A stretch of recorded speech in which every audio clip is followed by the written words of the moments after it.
Rhinoplasty is, again, one of our most popular procedures, and it's one that it has to be extremely customized. This is one of the procedures that literally any shape or form of nose can exist, and you need to address it not only to make the nose look better, but to make it fit their face. This is a really important thing, and you don't want to just do the same thing on everybody where they all have the same nose or they look like they had that done nose.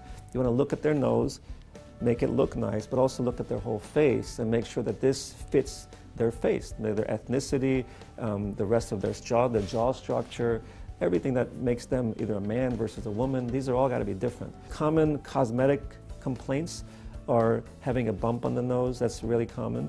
Having the tip be either too thick or too projected or drooping down. And those often can be done together. Maybe the nose is too wide. Those are very common complaints. Sometimes there are ethnic issues, like maybe the nose is too wide or there's too flat. You're gonna have to look at that too and treat them a little differently than the ones that come in for the opposite thing. Rhinoplasty, patients come in for really two main reasons. They don't like the look of their nose, but also there could be something functionally that maybe they can't breathe also. So maybe their septum is deviated. And those two things really go hand in hand. You can't operate on the nose and not care about their breathing.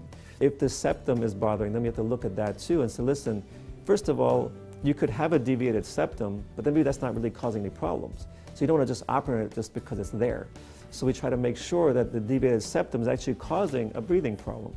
And a lot of people have had their septum operated on with no result because it wasn't the cause of the problem. Just because it's deviated doesn't mean it has to be fixed, right? So we always try to make sure that the deviation is actually really causing a trouble, and then if it is, at the same time as the rhinoplasty, we can also address the septum.